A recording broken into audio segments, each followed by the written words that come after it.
horrific thing you will ever see in your life is watching two dogs just tear into each other. And I mean, these guys are just cheering that shit on. I mean, it's cruel. I know. I had with my brother-in-law. His brother used to fight him. I mean, he had like 7 or 8 in his backyard, and he made big money fighting them dogs. Oh, they do. They make good money. It's just a cruel sport. Yeah, I know it is. How people can actually enjoy watching two live animals demolish each other, tear each other apart like that. That ain't cool. And the thing about it is, I was little back then, and we'd go visit them, and you could go back there in the backyard, and he had them chained, chained off separately, but they were just as nice as they could be. They wouldn't bother you at all. Yeah. But if you had a piece of food in your hand or something, they would tear your ass up.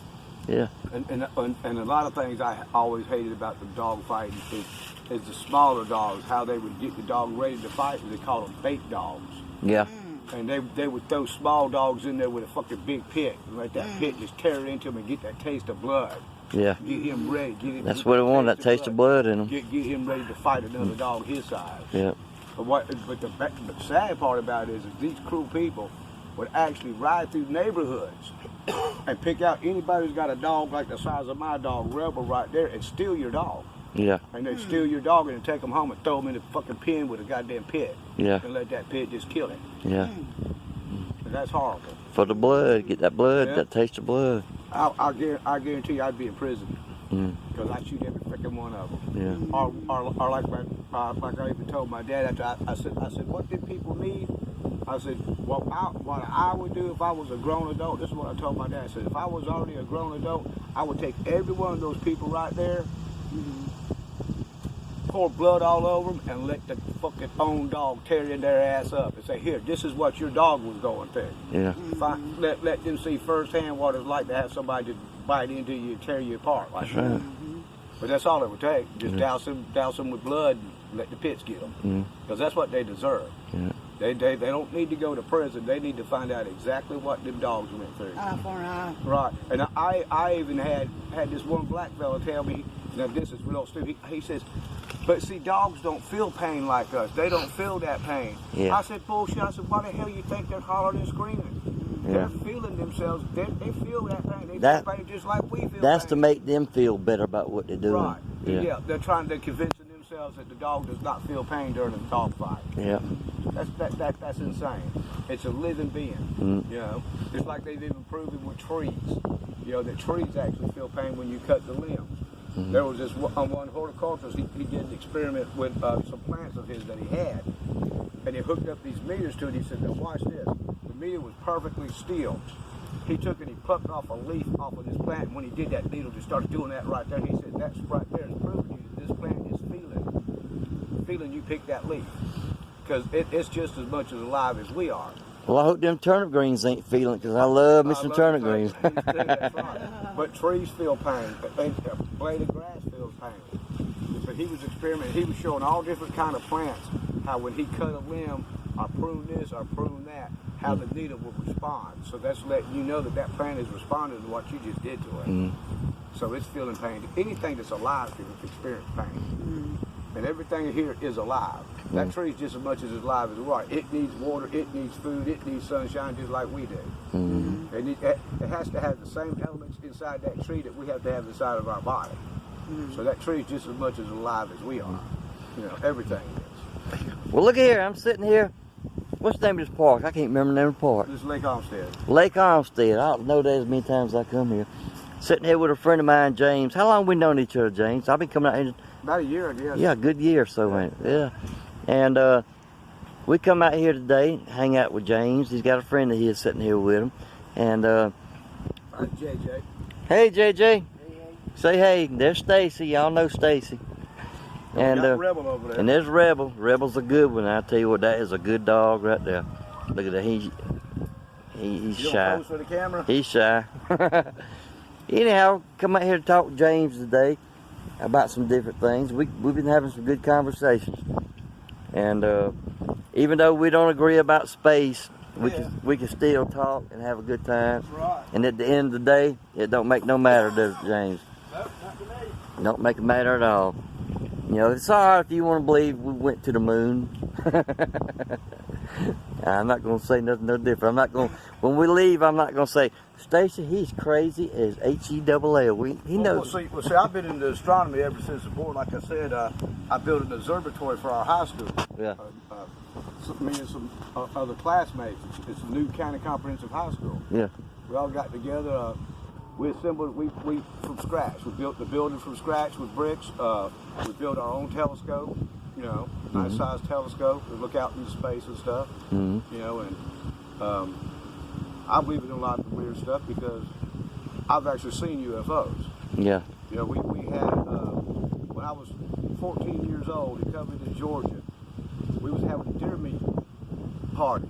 Wendell Myers had put on this deer meat party for the whole entire trailer park. And we was having this party, and all of a sudden this big light come above our trailer park, and it hovered over us. It didn't make a sound at all. And it hovered over us for about 30 seconds. It wasn't real long. And then all of a sudden we watched it zigzag and take off, right? Yeah. All right, so most of the men in the trailer park were military, like my dad, a Marine. So they started calling around to see, you know, what this was. And so they had the law enforcement got there, some military people got there, and they started telling us what we saw was a mass hallucination. Yeah. There was 100 people at this party. 100 people witnessed what they saw. Yeah. And they were just trying to tell us it was a mass hallucination. Bad acid trip, y'all. I had the same trip. Like we're all on the same trip. Well, 3 days after this incident happened, we found out that the men in black are real. Because all of a sudden these 4 black limousines come pulling up into our trailer park, and every person, 4 people got out of each vehicle. All of them wearing dark black suits, wearing dark black glasses, and they never took their glasses off, so we have no idea what was behind them, what their eyes look like. Right. But they actually threatened us. They threatened us children. They threatened us, told us, how much do you love your mom and dad? And then they told our parents, how much do you love your children? From now on, y'all tell everybody that you meet that what you saw was a weather balloon. That you did not actually witness a UFO encounter over your trailer park. I remember that back in the 70s. Yeah. The weather was a weather balloon. Right, but the men in black are for real because we saw them. Yeah. I mean, they pulled up into our trailer park and threatened us, told us from now on, do not mention anything about UFOs, and what we saw was a weather balloon. Yeah. So, of course, I'm rebellious. I was a rebellious teenager, the kid to begin with. Yeah. I said, y'all ain't scaring me. I'm gonna tell everybody I fucking know. I know what I saw. Y'all ain't gonna tell me that's a freaking weather balloon. I know what a weather balloon looks like. Yeah. You know, I said that was not a weather balloon. This thing was a flying machine. Yeah. Period. And nothing could zigzag and take off as fast as this thing did. Right. Nothing known by man that we've actually created ourselves yet. Right. So we know what we saw. Yeah. But so I was rebellious. Like I said, I was a rebellious kid. I said, I don't care what the fuck you say. I'm gonna tell everybody what I saw. Yeah. And I did. Yeah. And ever since that happened in 1974, and I've probably told this story thousands and thousands of times. Yeah. And I don't hold back on nothing. I tell them, I said, I don't give a fuck what they said. I know what we saw. Yeah. They're trying to tell all of us that we crazy. Yeah. Now, 100 people at this party saw this with their own eyes. So they can't tell us it ain't real. I know. We got to see it. Yeah. You know? Yeah. And then when I was 21 years old, I was on the beach on Jekyll Island. And I saw one come over the ocean on Jekyll Island, Georgia. Now, I was laying out on the beach. It was 9 o'clock in the evening. The sun had just went down here. 9 o'clock in the evening, in the middle of the summer. And I was out there by myself. And this was, well, I was just a particular part of the beach I was all by myself. Right. And I saw this thing come out of the ocean. Because, you know, there are reports that there's some in the ocean and stuff. Yeah. This ship, I saw it come out of the ocean. And all of a sudden, I'm waking up. And when I woke back up, now the sun had just went down. When I woke back up, it was now 2 o'clock in the morning.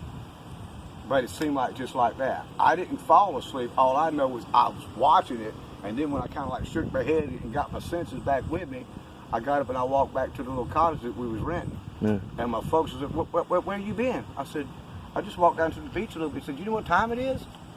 I said, well, I guess a little bit after 9 because it just got dark. He said, no, it's 2 o'clock in the morning. So where did all that time go? See, there's a lot of reports on that where people are losing time. Yeah. And I have no idea what happened from 9 o'clock to 2 a.m. Did they take me aboard ship? Did I just pass out for 5 hours, but how come it Yeah. only seemed like a snap of a finger? I Yeah. know it. So where did that loss of time go? And there's been prominent people. I mean, even sheriff's departments have seen this. You know, cops themselves, even our astronauts out on the space station have seen these things flying around our space station. But our government wants us to believe it ain't true. Yeah. But I know it's true. Well, see, that's above my pay grade, so Yeah. I can't tell you. Yes, right. You know, but a lot of people think you're crazy when you say it, because I always believed it to begin with, because I always like outer space and Star Trek and all that stuff. But when you actually see it, in real life, it ain't on freaking TV. Yeah, You know, how can you explain that away? You know what you saw, yeah, you know. but yet everybody else is telling you didn't see it. Yeah. You're crazy. You did not see that. And the first question they want to, well, do you take drugs? Was you drinking? Yeah, And I answered yes to both. I said, yeah, I smoke my pot, I drink. yeah. You know, I ain't gonna lie about it. Mm.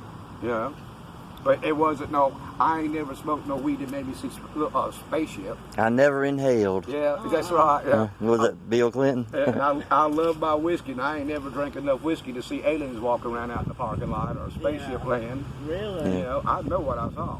Our whole trailer park knows what they saw. Now, I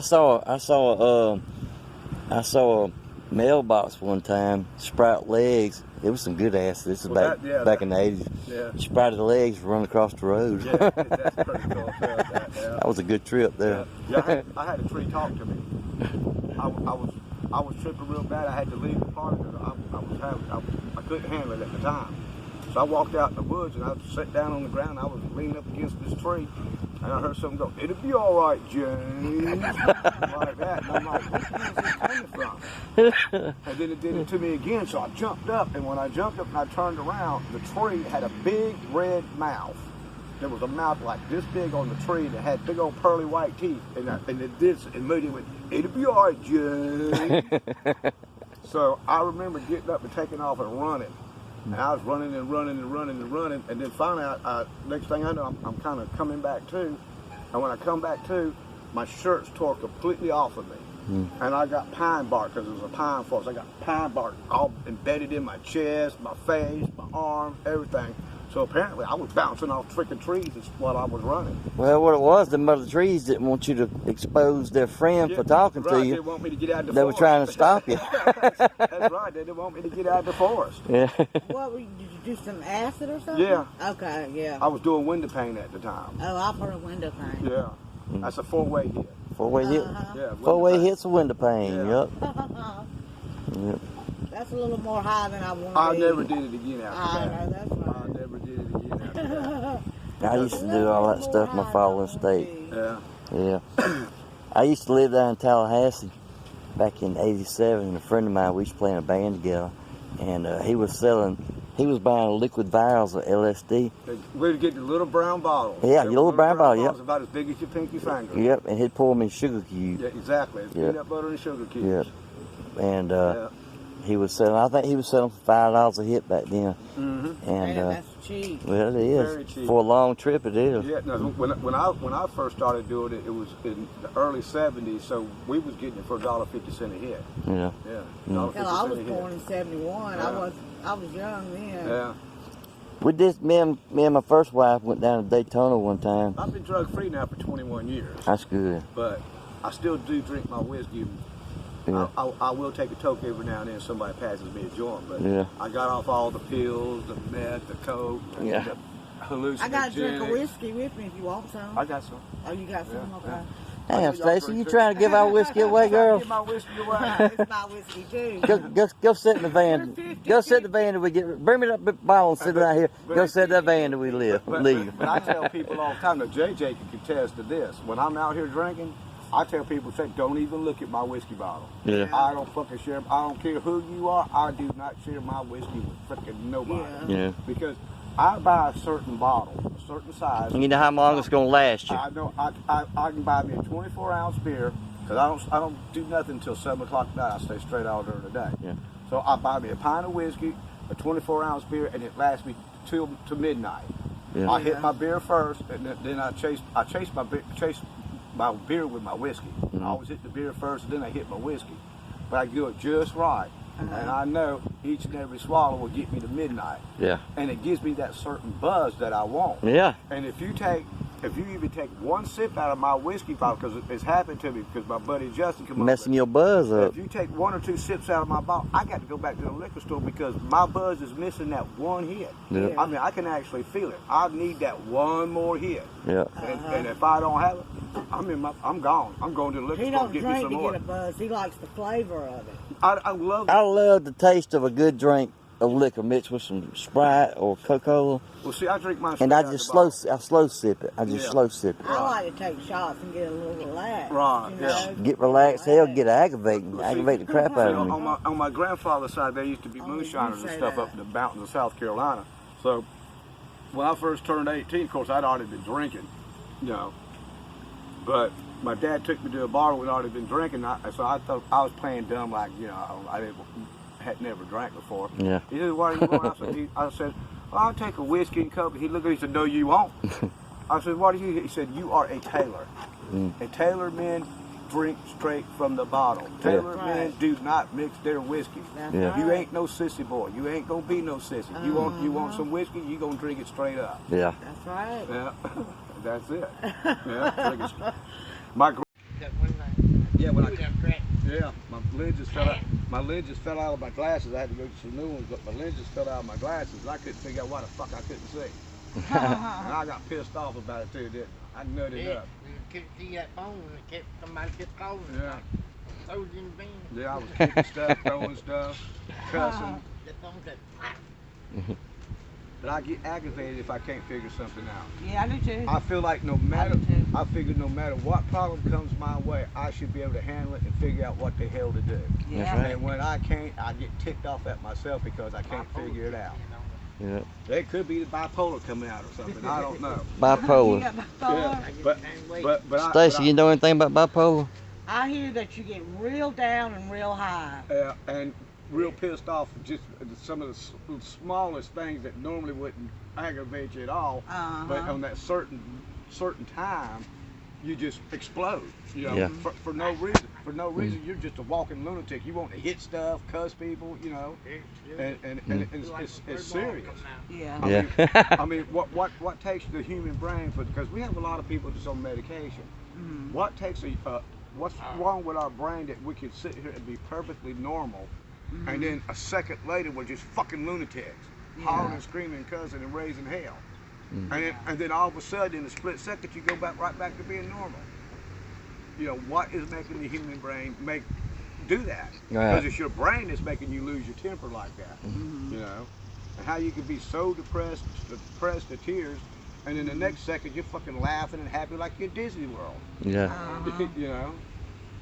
This thing got up there in the tree. Did Yep. it? Is what? One of the Disc golf golf in did. the tree. Yeah. A cat? No, the disc golf. Oh, they're playing disc golf. Yeah, got one. That's how he told you number and try to hit it. Yeah. He's going to have to climb that tree, ain't I found one over there.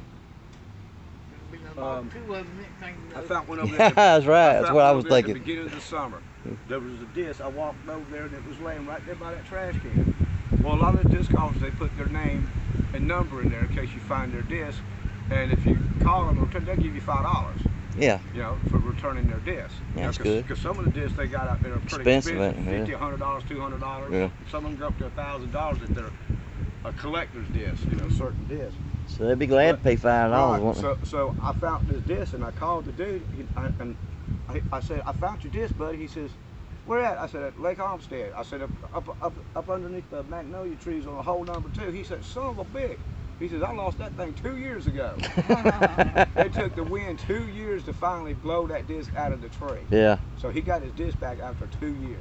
You should have got more than $5. It'd been sitting, you know, 99% of the time, even though I'm homeless and I need the money, I'll never take it. I hear you. I'm like, no, buddy, you know, I'm just being. You're just doing the right It's thing. the honor Oh, system, that man. was Did he get it? Yeah, but most of the time, I mean, no matter how much I need that money, I won't take the money. I'm like, nah, it's all right, man. You know, I'm glad you got it back. I just want to be honest. Right. You know, Right. It's the honor system. That's right. Because That's what we're supposed to live on. right, because the disc golfers themselves, they don't charge each other for finding each other's discs. No. No, it's kind of like it's a camaraderie. They're all friends out. Every person that comes out here and plays this course is like super cool. Yeah. And they've been super cool to me. But you know, most Yeah. people nowadays, it's all about the Benjamins. That's right, exactly. I Yeah. was trying Yeah. to be whatever, but somebody left their dog in that vehicle, the windows rolled up. No, she's in there. Think she's all right when the windows up? No, the lady's in there. Oh, I'm sorry. Yeah. The lady's in Yeah. Okay. She's in the driver's seat. You didn't see her? Well, it's just like, speaking of that, tick me off. It's about a month ago now. I'm sitting right here at the table, and this little red van, about the size of my van, pulls up right over there, and next thing I know, I hear this like that, fucking threw a damn puppy out the window and then drove off. Oh, man. That's wrong now. Yeah. So I got the tag. So luckily, I got up real quick and got the lady's tag number. It was a young boy and a young woman. I got their tag number and turned their ass into the police department. Yeah. Because that's not right. But the cop said, well, even though it is wrong, and when we find them, we are going to arrest them. We are going to arrest them for what they did. But it said, but at least they had the common decency to drop it off in a place where they knew a lot of people was at. Because they could have easily took this dog down a dirt road somewhere. Because it was a little puppy, man. He wasn't about this big. Yeah. There's no way that puppy could defend for himself. Yeah. They said they could have easily took that puppy out in the woods somewhere and dropped it off in the dirt road way out in the woods. Shoot, I've known people Yeah. back in the old days. They would if they had a litter of puppies or something they didn't want, They put them in a flush bag. No, they would throw. They put them in a bag, ride by the river, and throw them in the river. Yeah, that's horrible.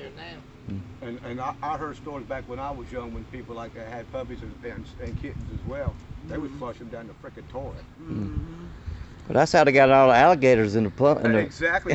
in New York City is what they New claim. York City, there's They said they go down to Florida, buy them as little pets, Right. get tired of them, flush them down the commode. Exactly. How true that is, I don't know. Well, they've even had made movies about that. Really? Kind of stuff happens, where they find alligators in the New York sewers. Yeah, And basically that's how they said a lot of them did get there. They Yeah. was actually flushed. yeah, People had bought them and just got rid of them. Yeah. Or just released them. yeah, You know, and that's why we've had a lot of problems back in the 80s with snakes here in Georgia, yeah, where people was going to Florida, going back to Florida, yeah. and they was catching these little one of these what do you call them? Not the anaconda, but The the pythons. pythons. Yeah, And the pythons, and then when the pythons got too big, they would take and release them and just release them.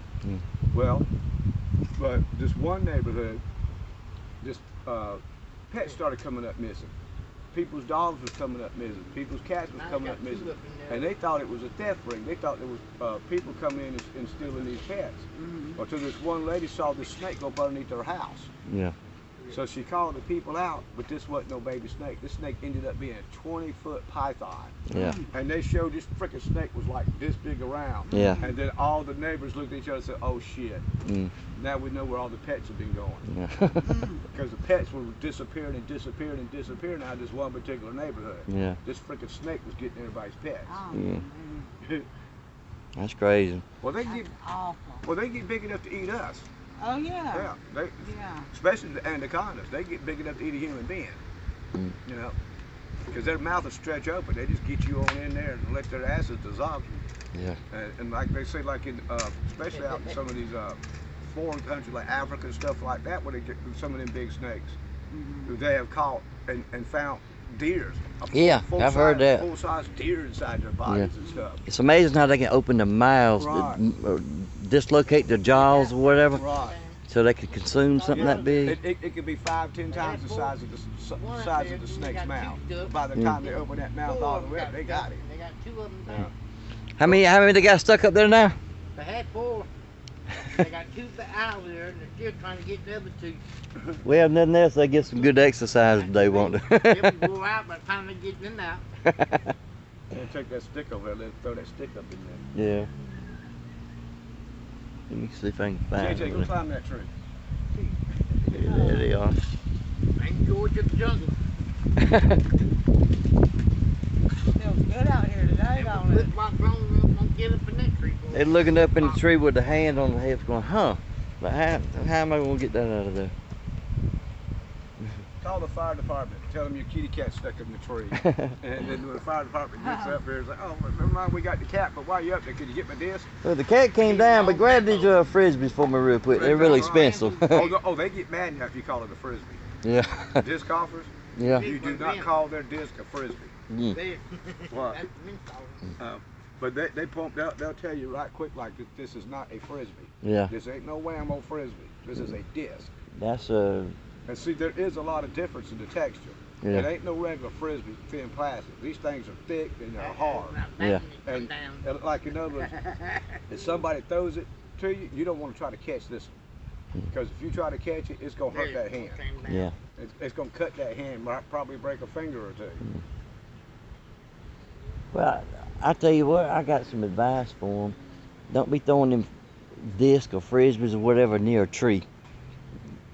Get way out there in the middle somewhere. Well, see, that's part of the sport because all the holes have got trees in them, Mm. and you've got to learn how to throw without getting stuck, without hitting into the tree.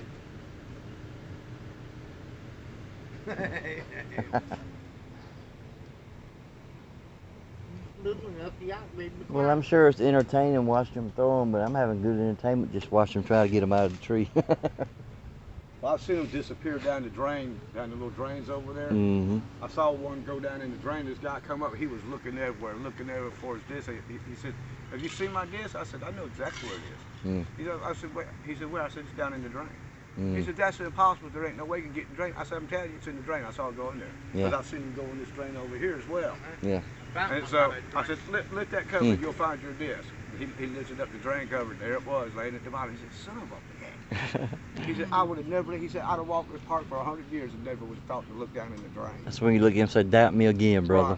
Right. See, a lot of times, because that whole 18 comes in this direction, and they'll come up on here, and they'll skid across in the parking lot, and it just rolls right down into the drain. Right. And there was a gun in there, too. How many you got hung up there? 2? So they just play like frisbee throwing? You're playing golf. Oh, okay. That's why it's called disc golf. Oh, okay. Right. And you got 18 holes just like a golf course. Yeah. Oh, okay. So instead of hitting the ball with a club, you're throwing the disc. Right. Oh, okay. And you got par 3s, par 4s, par Yeah. 5s. Yeah. So it's basically a game of golf with a frisbee. Yeah. Well, a disc. Yeah. I don't want nobody to beat me up. Yeah, don't say frisbee. I don't think I can protect you if they come over here. I'm going to take this stick to them, see if they can get it out with this stick. At least 2 quarts of milk a day. If not, I bleed Yeah. when I go to the bathroom because it's for my bleeding ulcer. Right. So I have to have my milk. I used to drink a lot of milk. I ain't got now. I hardly ever have a taste for it anymore. Yeah. Well, I kind of chocolate mine up. Yeah. I always have me a bottle of Nestle's syrup. So you like your milk like you like your women? That's right. Black and strong? Yeah. Like your coffee? That's right.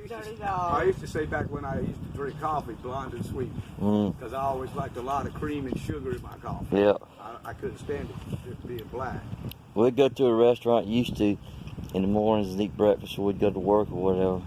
And waitress would always say, "You want cream and sugar in your coffee?" I said, "No, ma'am. I like my coffee like I like my women, black and strong." That's right. And they'd always get a laugh out of her. Yeah.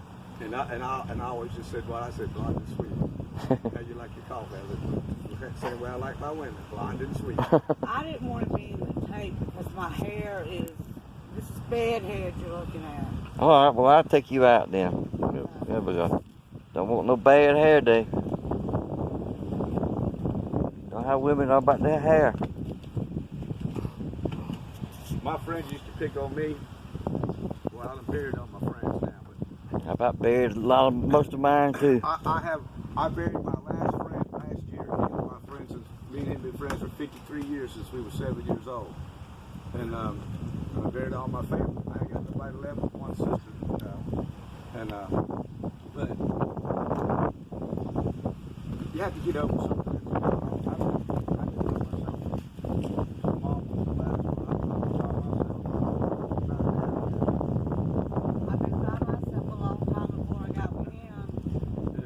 been hell for me ever since. Yeah, that's right. if it wasn't for I'm Rebel, used to being by myself. I can't It's imagine. hard to get used to being with somebody when Yeah. you're used to being by yourself. Right, it is. It really is because when I lost my wife, Well, I think you getting comfortable with it as much as you talk, Stacy. You know, 'cause when you're by yourself, you don't talk. But you can talk to yourself and have a good conversation with yourself, and that's all right. But if you ever talking to yourself, and then you say, what'd you say? Yeah, no, what you said, I didn't quite hear you. Yeah, I didn't understand that. Then you might better go get checked. I didn't quite hear you. What can you say that again? You gonna film this bedhead? Yeah, you are. I'll take you back off. Does it look good? Yeah, you look fine, Stacy. You look fine. But I was that way after me and family split up. I stayed single for 5 years, and then I met this girl, another girl. I purposely stayed single for 5 years. But I met her. The first half a year was tough because she kept saying, "Why don't you talk to me? Why don't you talk to me?" I said, "You don't understand me. I've been alone by myself for so long, and used to not having conversations with people." Yeah. After you go so many years without companionship and stuff, you lose track of how to carry on a conversation. That's right. With someone, or how to put up with them, or like I'll be watching TV, and if people start talking when I'm watching TV, they would aggravate me. Because Oh, that sound familiar, Stacy? Because Well- I'm used to watching TV by myself, so there ain't no background conversation. That's right. Distracting me from the movie. And we'll be watching a movie sometime, and they'll start talking low. Yeah. And if you ain't paying attention to everything they're saying, you might miss a part of the plot Right. of what they're talking about. Right. I can't make Stacy understand that to save my life. all of a sudden they'll be getting real low and talking about something good. And Stacy say, "What you want for supper tonight?" God dang, Stacy. Or don't watch. She don't mean nothing by it. I used to hate it here because my sisters used to be that way. Had seen a movie. Don't watch a movie with them that they've already seen. Yeah. Because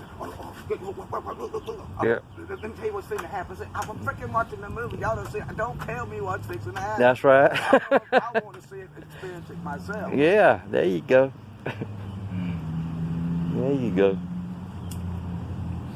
Well, I'm about to run out of film on this thing. Well, it ain't got film in it because this is what, 2021. They don't use Yes, film. right. Come on. Battery power? No, I'm about to run out of room on my storage. Oh. So I'm going to go ahead and end this up. But I'll come back out here again. I enjoy talking. Well, I always enjoy talking with James. But I enjoy coming out here and we'll get some more video, James. If that's all right with you, buddy. Hey, this is a cool spot to hang out, man. It is. And everybody that comes up to this lake, especially all the disc golfers, are friends.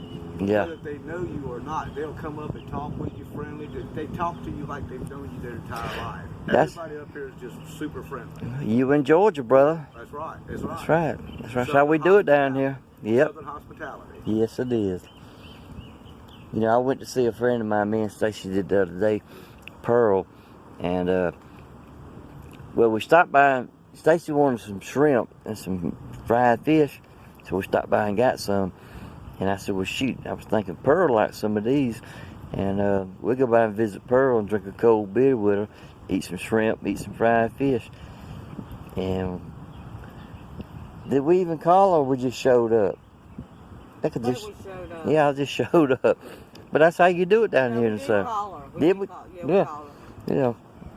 But we sat there and we had the best time, just eating fried shrimp and fish and drinking cold beer. And then we left and went and shot some pool, and she wore my ass out on the pool table. Well, see, in the South, basically, that's a Southern tradition. If you happen to be riding down the road, you think about one of your friends, all your friends welcome you. That's right. You just pull up anytime you want, come on in, make yourself at home, have to go get your beer out of the fridge. Yeah. That's where it Oh, is. you want to hit it this whiskey? Yeah. I got some shine in the backyard. Or if you walk up, going just on your own, go in the kitchen, look in the refrigerator, they don't say nothing. No, that's right. You make yourself at home. You go on in there like you live there too. That's right. You make yourself at home. Right. That's how it is in the South. I went up to Michigan about 3 years. Well, Christmas will be 3 years now, and to visit some friends.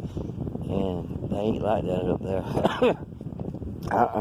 I known this old boy for years. Because I know this Yankee girl that And I looked in the refrigerator. And said, "What you looking for?"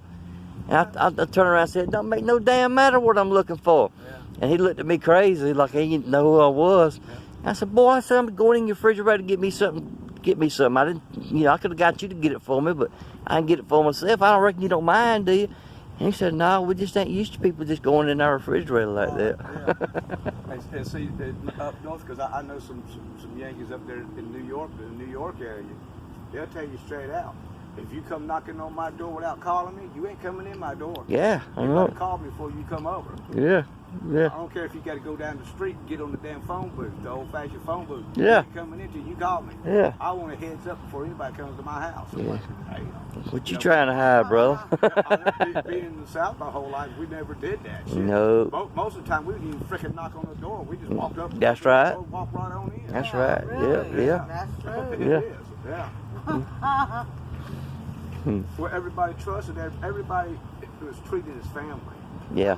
You know, once you became a friend with somebody, you're now family. Yeah. Instantly. You're part of the family. Yeah. There's a cool line in the song by Peter Frampton. It's called "Lines on My Faces," Yeah. and one of the lines in the song is "My family of friends," Right. and that's the way it is down here. We got a family of friends. Right. Yeah. You know? And most times your friends are better to you than your family are. That's right. Huh? And nobody goes hungry. That's right. Nobody goes hungry. Sure don't. If They, you're hungry, just go see a friend. yeah. They're Yeah. gonna feed you. Yeah, I got several friends. I'll go in there and go to the refrigerator and I might be a bologna sandwich or something. Right. And they won't say a doggone thing in the world. Right. Or they might say, "You didn't make me one. Right. Why you make me one?" I was So- going to say, hey, you got any bacon and eggs in the refrigerator? Mm. We'll make us some breakfast. Yeah, Yeah. yeah. That is one of the cool things about the South. Everybody's so Most friendly of the time, down we here. was all waking up around each other anyway because we'd have all-night parties. Yeah. That was back during when I was still partying. Yeah. Well, I guess I still party. It's just drug-free party. Yeah, there you go. That's the difference now. Yeah. But it's good. Sometimes me and Stacy be sitting around and we'll say, "Let's go see James today. Or let's go hang out with Pearl. Or let's go see so-and-so." And we don't ever call them. We just get in the van and go like, Right. it's all right, because it is all right. Right, it is all right. It is all right. All right, well, I'm going to go ahead and end this thing.